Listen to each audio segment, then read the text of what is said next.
Iya Pak, di kampus, kantor. Baik, pertama-tama dulu selamat bertemu dengan saudara-saudara dari seantero Indonesia. Kalau tadi dari mana-mana. Sekaligus saya sampaikan selamat menunaikan ibadah puasa di bulan suci Ramadan 1443 Hijriah. Semoga lancar dan memberi manfaat keberkahan kepada umat manusia dimanapun kita hidup atau dimanapun kita berada. Kalau kita melihat apa itu moderasi, tentu ada buku yang sudah disusun oleh Kementerian Agama yang disebut dengan roadmap. Nah, mungkin teman-teman sudah punya ini kan, pasti sudah baik. Roadmap penguatan moderasi beragama tahun 2020-2024. Kita masih punya waktu 2 tahun lagi untuk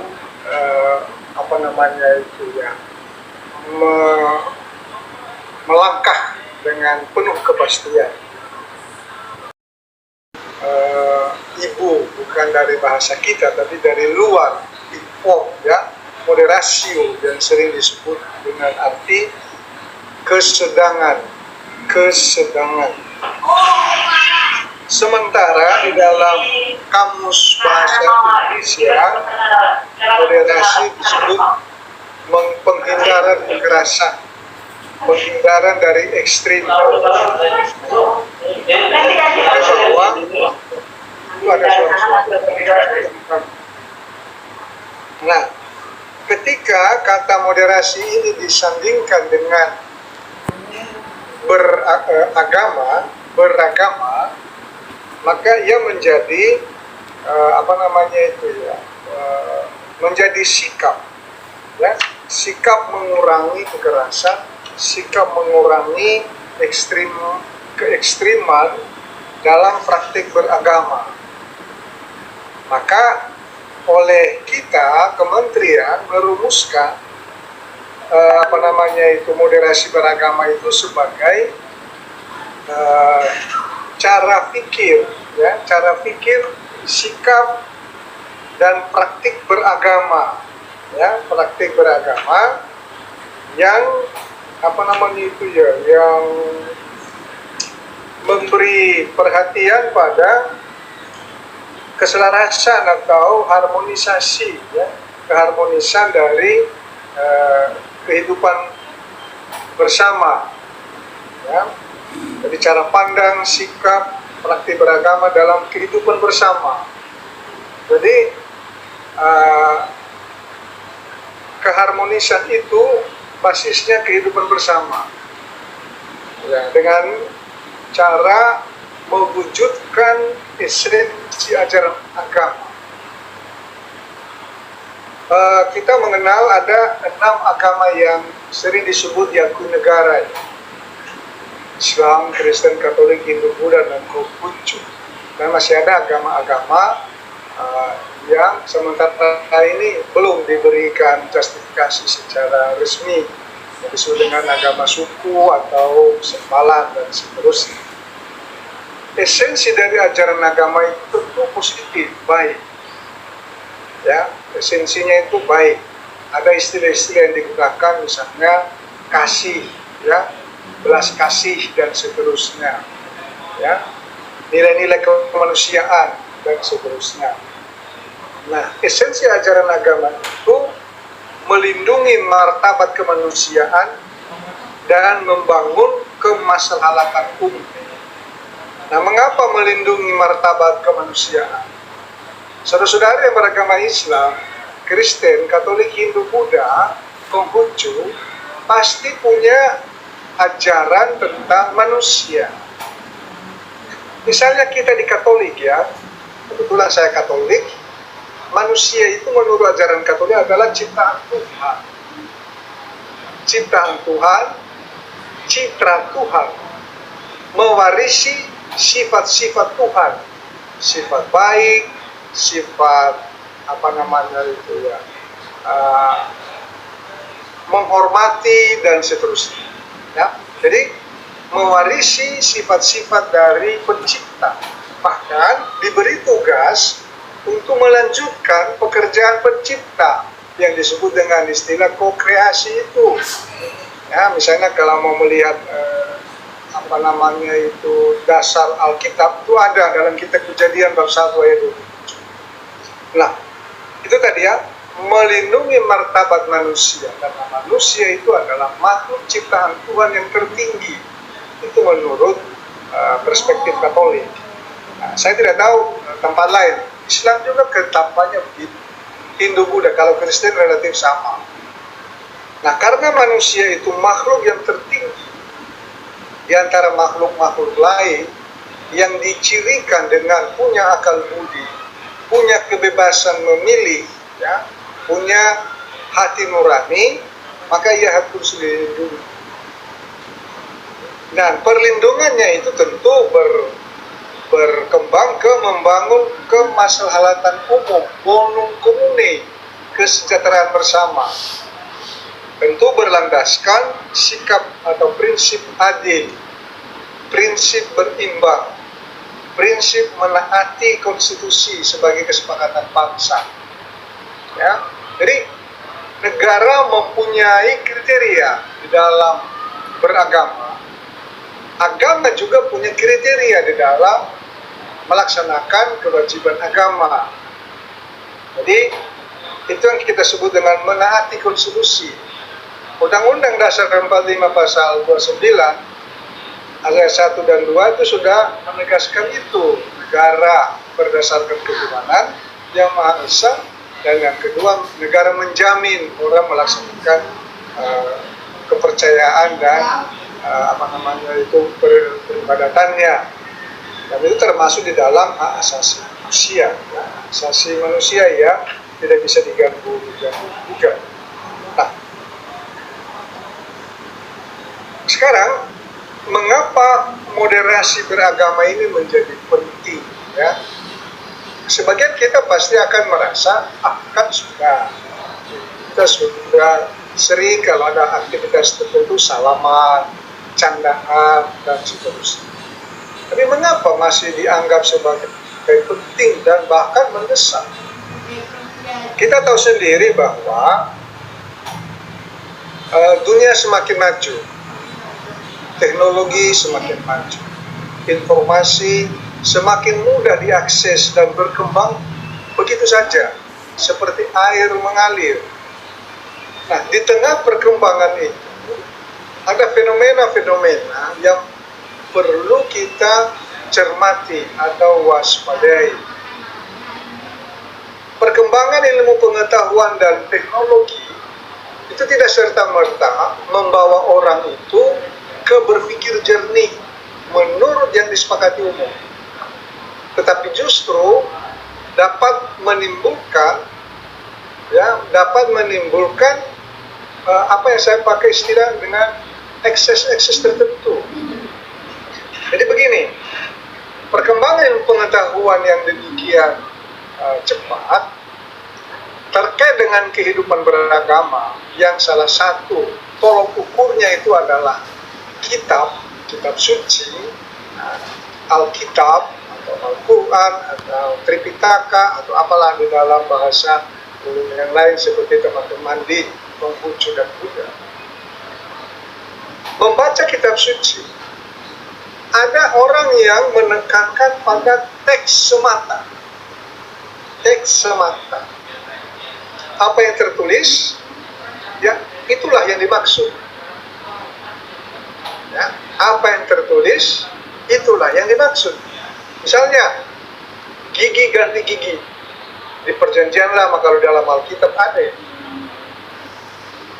Juga, misalnya di Katolik itu ada di dalam nats kitab suci. Kalau pipi kiri dipukul, beri pipi kanan. Ada itu. Nah, itu kalau lurus-lurus, tekstual, itu kan repot. Kalau yang memukul pipi kiri itu misalnya bangsanya si Gunawan, si desainer itu, ya, atau siapa, mungkin Sule atau siapa temannya Sule yang satu itu, Ajis Gagap, itu mungkin tidak apa-apa. karena pukulnya itu lemah lembut. Tapi kalau itu yang mukul misalnya si Chris John, bubar itu, ya, itu rahangnya bisa bengkok. Lalu tambah lagi pipi sebelahnya, ayo kita coba semua sudah. Nah itu teks. Nah, kalau itu tidak dijalani, maka dianggap sebagai tidak mengikuti ajaran seperti tertulis. Nah itu dia, itu satu, tekstual. Tetapi di belahan lain ada juga yang menekankan kepada rasionalitas, rasio, ya, rasio. Maka teman-teman tentu sudah pernah baca, mendalami, berdiskusi dengan ada istilah cogito ergo sum, ya kan? Saya berpikir maka saya ada. Jadi eksistensi manusia itu ditentukan oleh berpikir, oleh pikiran, rasio. Sejauh masuk akal diterima, sejauh tidak masuk akal tidak, bukan kebenaran. Jadi kebenaran ditentukan oleh derajat rasio. Satu tadi, kebenaran ditentukan oleh seberapa jauh teks dilaksanakan. Ini ada dua kutub. Nah, kalau ditanya perilaku mana yang baik di antara dua tadi, yang menekankan teks dan yang menekankan pada rasio, mana yang baik? Ya, nah, dua-duanya itu bisa ekstrim, satunya bisa radikal. Ya, jadi kalau tidak cocok, ini kaitannya soal pemaknaan, dan pemaknaan itu dekat dengan tafsir menafsir, ya. Nah, si A menafsir begini, si B menafsir begini, tidak karena saling mengklaim tafsiran saya yang benar. Apalagi saya latar belakang agama, yang lain latar belakang ilmu kelautan. Bagaimana dia mengerti Alkitab atau ajaran? Nah, seringkali begitu dijadi dan seterusnya. Nah, pada konteks ini tadi, jadi relasi beragama ini, nah, disebut itu adalah di tengah, tidak memihak sana, tidak memihak sini, bahkan bila perlu keduanya bertemu di tengah, menjernihkan, ya, menjernihkan pemikiran yang bermuara kepada perilaku beragama. Teks itu ada benar, tapi tidak seluruhnya. Kalau tidak dicermati dengan baik. Rasionalitas juga itu penting, tetapi tidak semata-mata hanya itu. Nah, maka tadi disebut sebagai prinsip adil, prinsip berimbang, ya, dan menaati konstitusi. Maka kalau kita di Katolik misalnya, bicara beragama itu rujukannya jelas. Ya, rujukannya jelas karena bersifat hierarki. Kalau pastor, apalagi kalau uskup sudah menengahi sesuatu hal, itu selesai. Nah, tetapi kan tidak sama semua. Nah, itu dia salah satu. Yang kedua, kemudian adalah ketika kita itu melihat fenomena kita ragam-ragam. Tadi saya sudah sempat menyebut ragam pendidikan. Ada sarjana agama, ada sarjana kelautan, sarjana pertukangan, dan macam-macam. Itu latar belakang pendidikan tidak sama. Itu juga akan mempengaruhi pemahaman dan perilaku tentang beragama. Belum lagi asal-usul atau etnis atau suku dan seterusnya. Bahasa juga. Bahasa yang digunakan seringkali juga menimbulkan perdebatan-perdebatan tertentu, makna dari bahasa yang digunakan. Maka misalnya beberapa itu seperti kitab suci, ya, kalau kita di Katolik ada terjemahan dalam bahasa daerah.